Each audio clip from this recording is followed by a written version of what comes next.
ఆంధ్రప్రదేశ్ రాజధాని అమరావతి చట్టబద్ధత అయిన సందర్భంగా మన ప్రధానమంత్రి వర్యులు శ్రీ నరేంద్ర మోడీ గారికి అభినందనలు తెలుపుకుంటూ, అలానే ఎవరైతే పార్లమెంట్లో ఈ బిల్లుకు మద్దతు ఇచ్చినారో వాళ్ళందరికీ అభినందనలు తెలుపుకుంటూ, ఇక్కడ ముఖ్యంగా ఆంధ్రప్రదేశ్ రాజధాని రైతుల త్యాగఫలమే ఈరోజు చట్టబద్ధతకు ఒక మెయిన్ కారణమైంది.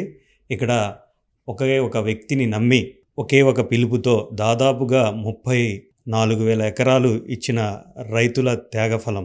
అలానే ఇది ఒక చరిత్ర. అలానే నేను ఒక రాజధానివాసిగా ఈరోజు గర్వపడుతున్నాను. ఎందుకంటే గతంలో జగన్మోహన్ రెడ్డి గారు రైతుల్ని ఎన్నో ఇబ్బందికి పాలు చేశారనమాట. అంటే మూడు ముక్కలాట ఆడి రాజధాని ప్రాంతవాసులని, అలానే రాయలసీమని, ఇలా ప్రాంతాల మధ్య వైషమ్యాన్ని పెంచి మూడు ముక్కలాట ఆడి రైతులకు ఎన్నో ఇబ్బందులు గురి చేశారు.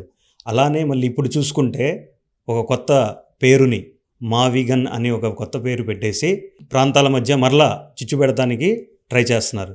అదేవిధంగా ఇక్కడ మరో ఒక ముఖ్యమైన వ్యక్తిని, ఒక రాజధాని అమరావతి చట్టబద్ధతలో ఒక ముఖ్య భూమిక పోషించిన మరొక వ్యక్తి ఎంఏ షరీఫ్ గారు. ఆ రోజు ఆయన వైసీపీ వాళ్ళు ఎన్ని ప్రలోభాలు పెట్టినా మొక్కవోని దీక్షతో ముందుకు సాగి బిల్లును సెలెక్ట్ కమిటీకి పంపించి ఈ రాష్ట్ర ప్రజల ఆకాంక్ష ముఖ్యమని, అధినేత చంద్రబాబు నాయుడు గారి మాటే శిరోధార్యమని ముందుకు సాగి ఈరోజు రైతులు మన్నలను పొందుతున్న వ్యక్తి ఎవరైనా ఉన్నారంటే షరీఫ్ గారు.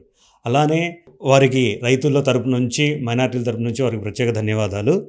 అలానే జనసేన పార్టీ అధ్యక్షులు ముందు నుంచి ఆయన సపోర్టివ్గా ఉండి, రైతులకు సపోర్టివ్గా ఉండి ముందు నుండి చాలా హెల్ప్ చేసి జనసేన అధ్యక్షులు శ్రీ పవన్ కళ్యాణ్ గారికి కూడా ప్రత్యేక ధన్యవాదాలు తెలుపుకుంటున్నాం. అలానే మన ఐటీ శాఖ మంత్రివర్యులు అన్న లోకేష్ బాబుకు కూడా ధన్యవాదాలు తెలుపుకుంటున్నాం.